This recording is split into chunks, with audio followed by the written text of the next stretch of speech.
Here we are. We're doing this.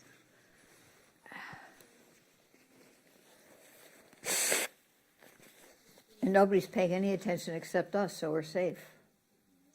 I always remind myself of that. Okay, he's got to shut the door. Hello and welcome to Living Spark, a project of the Spark of Humanity Network. I'm your host, Danielle, and we will be joined in a moment by Martha Holden, who I'm sure you can already see on your screens.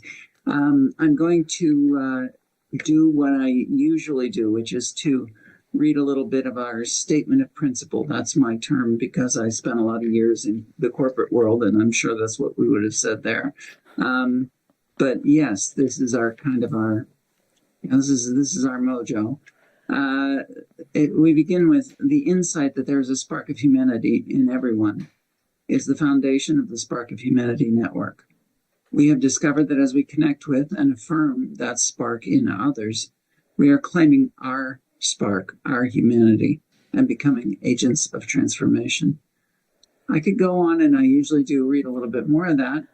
What I do want to remind you is that I tend to use a format where I review what I give myself as homework in the previous session, and then I talk a little bit more about that, and then move on to the topic of the week and use that as a launch to give myself new homework.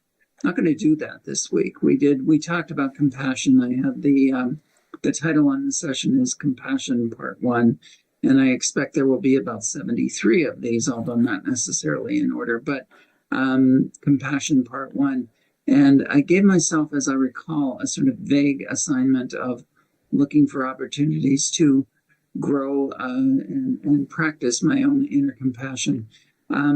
Martha's here to talk about the Spark of Humanity Network in relation to the regrettable, the terrible circumstances that we honor today, the 9/11 attacks on New York City, and to talk about that in relation to the topic of compassion. So, Martha, if you wouldn't mind, why don't you move us along with this discussion?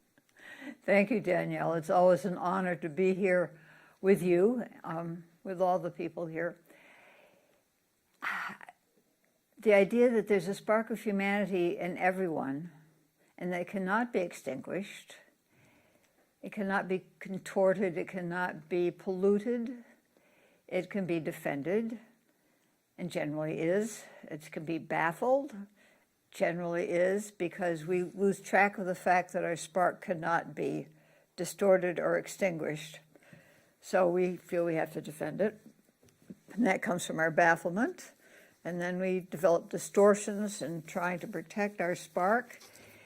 And all this creates problems.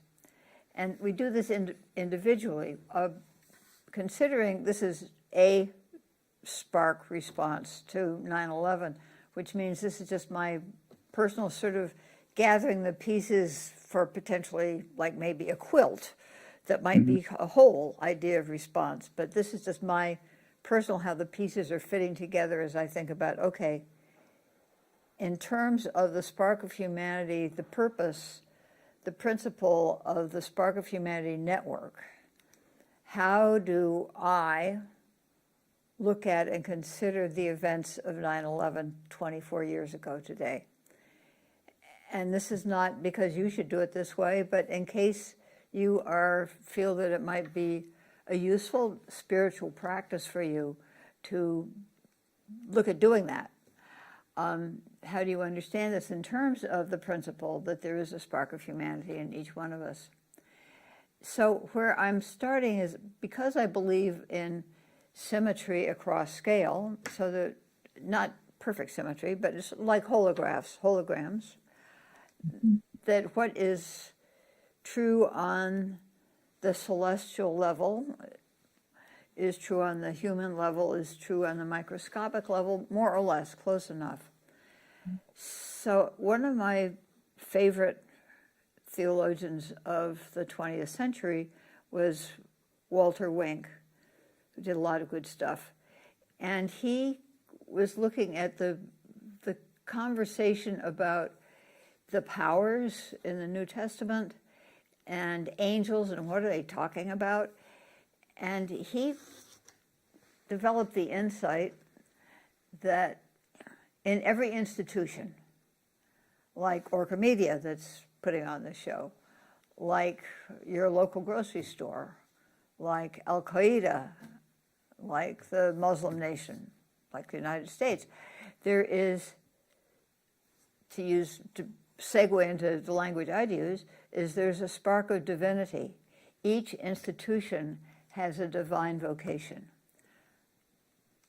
As that institution turns its back on its divine vocation, it becomes demonic.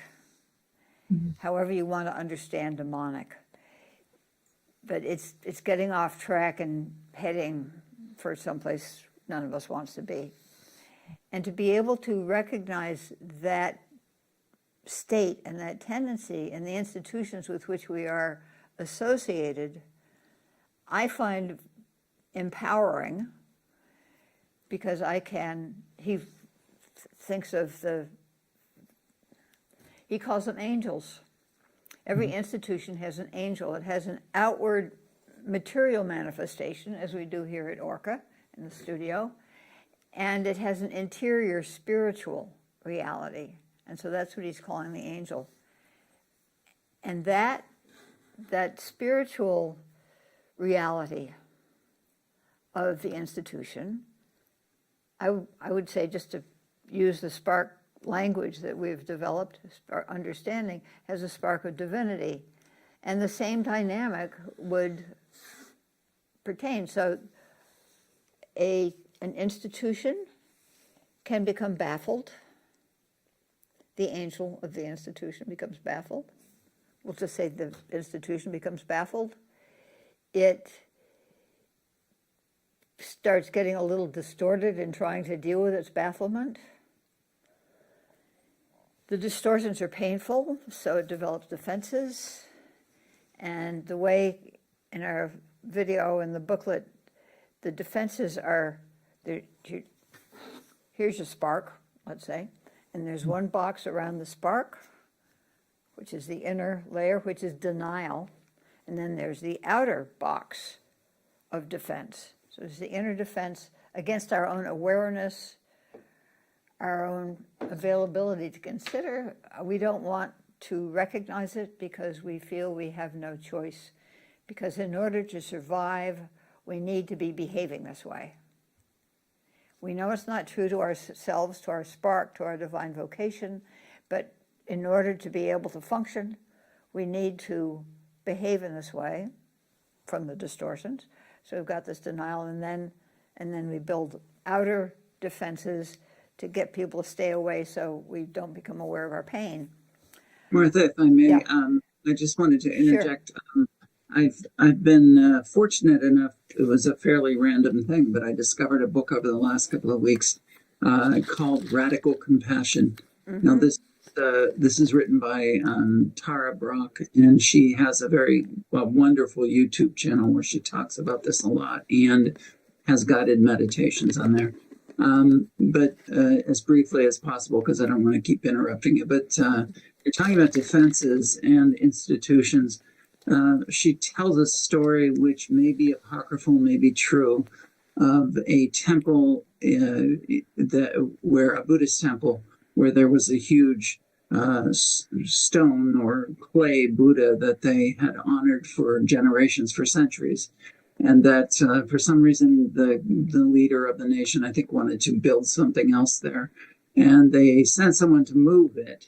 And when they were lifting this giant, massive clay Buddha, something slipped and they saw a crack. So they lowered it back down and they started looking, and there was a light in there. There was a glint of something. And so they ran and got crowbars or whatever and dismantled it, only to discover that hundreds of years earlier, their predecessors were at risk of being invaded. And they had encased their golden Buddha statue in a thick layer of clay. and that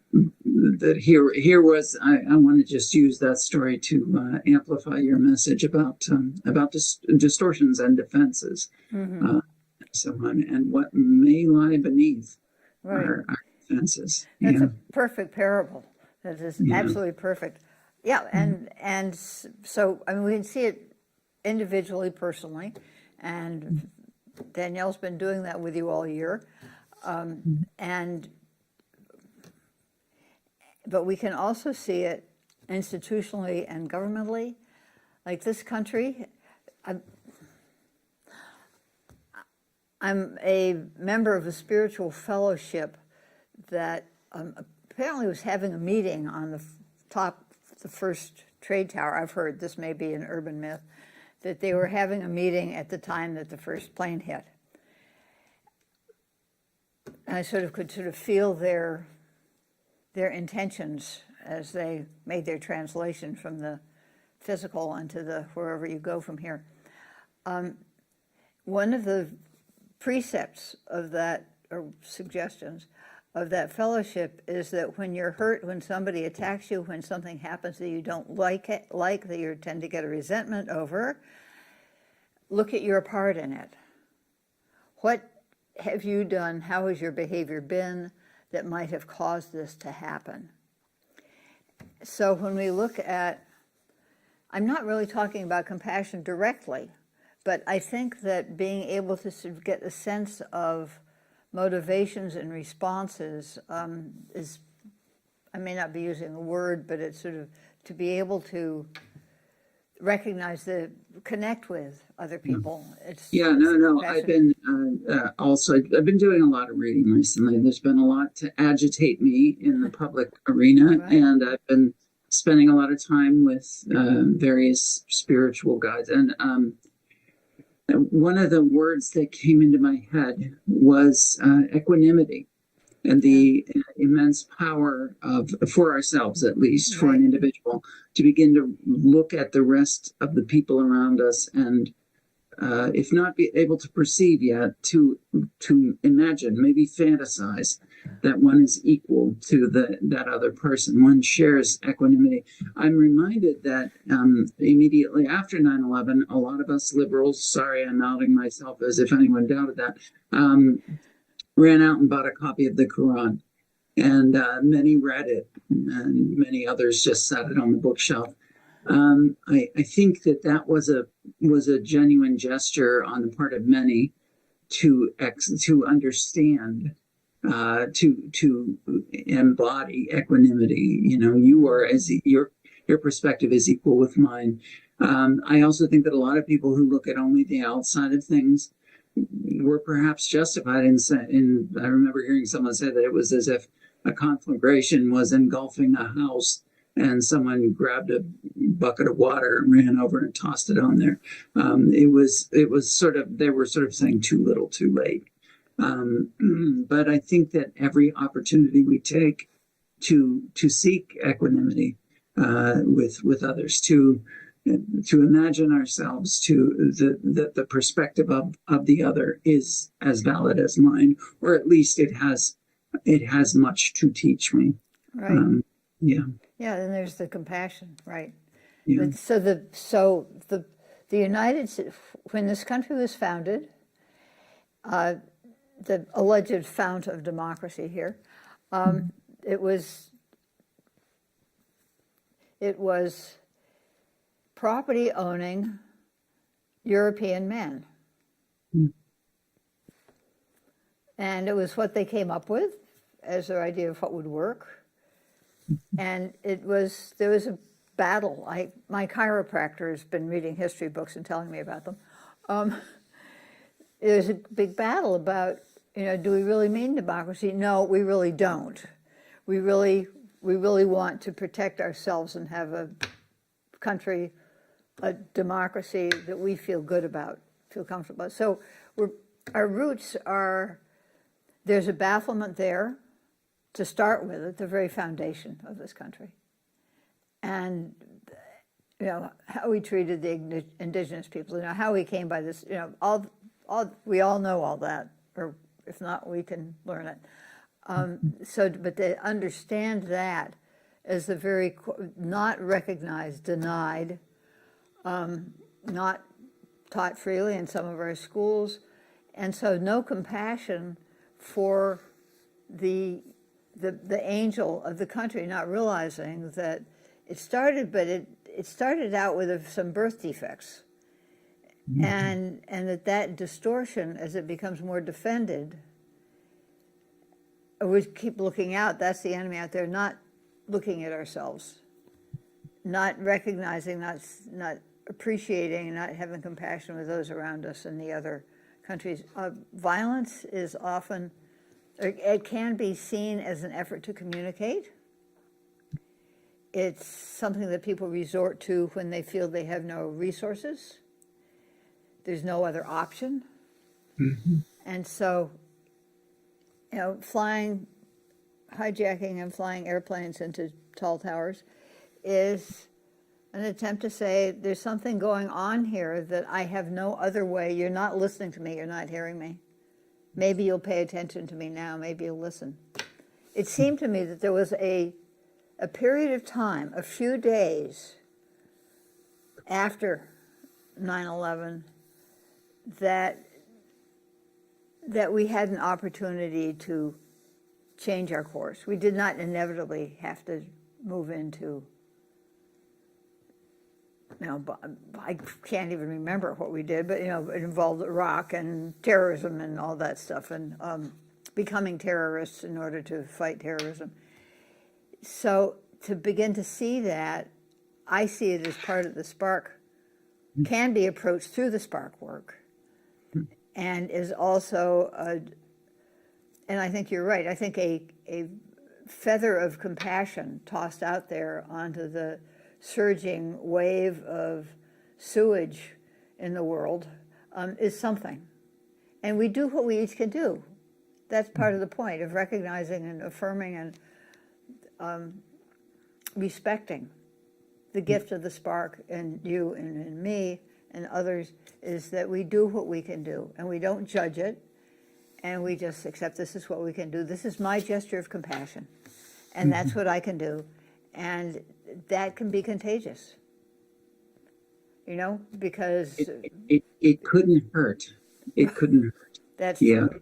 And yes. And as long as it doesn't tip me over into a feeling of self-satisfaction, well, I've got it figured out. Right. And you don't, worst of all.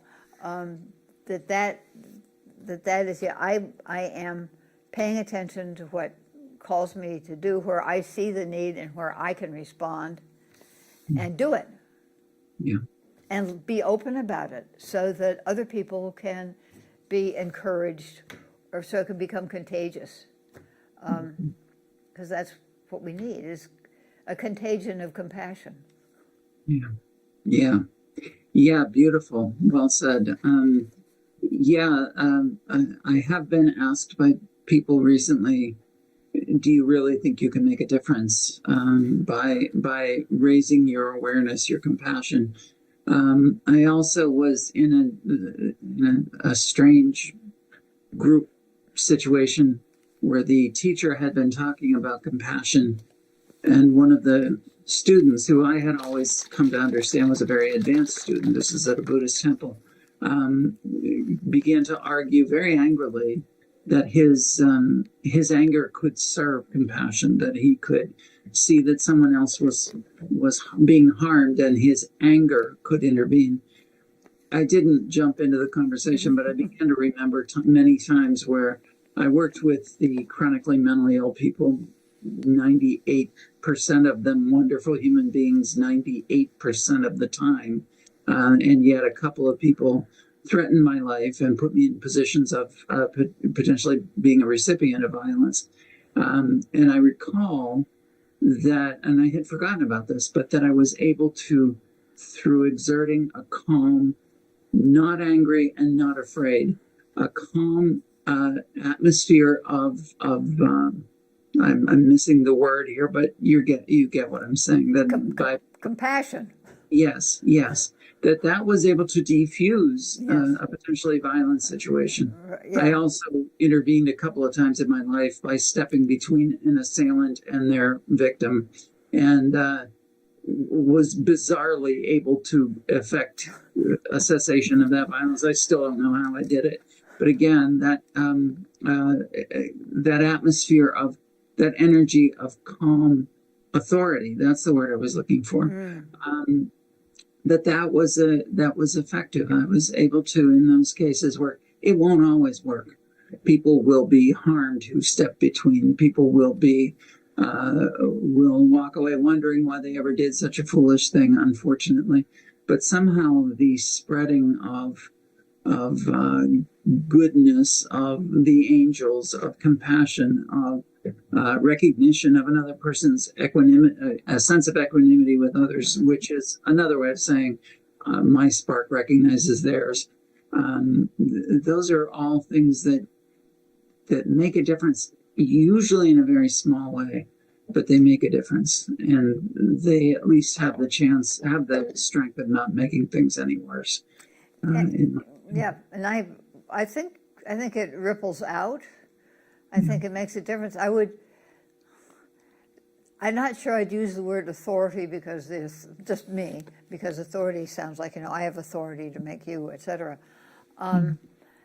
Presence, because there's something, a grounded presence when you step between into a violent situation. It's not that, although I have read of instances where they just say, stop this in the name of whatever they worship. But just that presence because the spark is alive in everyone. And when you step into grounded in your practice, which is why it's a nifty practice to practice, because we get more deeply grounded in it. So we have more presence, we get more, we're all in the Star Trek transporter room, and we're more fully realized, actualized the more we do this. And so the more presence we have, the more power we have, the more impact we have. And it's not cerebral. It's just something visceral, spiritual. I don't know, but I think it's foundational, and there's that potential in every one of us. So spark language is good, is appropriate language to use with it. Because if your spark is strong and relatively undefended and not distorted and less baffled, you can walk into it. Okay, we've got 2.5 minutes, just to let you know, according to this. Yeah. And my clock says the same, so I think we're in sync. That's great. Yeah. Look at that. No, I'm struck also by how much harm is brought into the world by those just seeking to externalize their apparent their belief that they have a spiritual authority. There's a reason that you cringed when I used that word. I will not go into this too deeply, but right around the time that I had my near-death experience, someone else that I knew had one, not the same, but a similar near miss with what easily could have been a fatal accident. And I recall that I wasn't real sure how to respond to mine, but I heard him say, I believe that God is calling me to action, that I was kept here in order to do things. And I remembered feeling very uncomfortable with that. And it took me a little while to find the language and be able to say, I was kept here because I have so much to learn, so much to teach, so much to learn. And in terms of externalizing, I say this with about a minute left to us. In terms of externalizing, I'm aware that when awful things happen, we do need to respond to them, and we sometimes need to respond. Our nation needs to respond militarily or with some effort to exert some level of control. But there's always room for insight.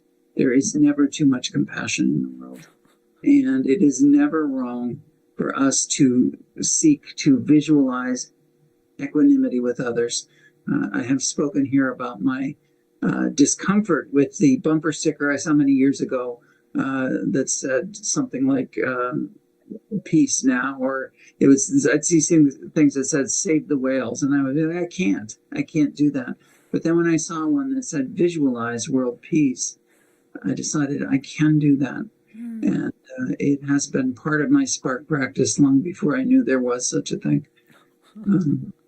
So Martha, I really appreciate you joining us. We've got about 6 seconds left. I appreciate your insights, and always you're welcome to be here.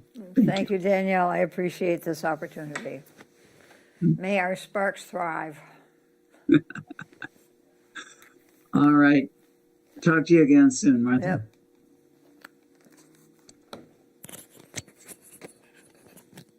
And to whoever is in the control booth, let's call this compassion to what did you say, Martha? As response? Oh, she's got her ears off. Compassion to a response to 9/11.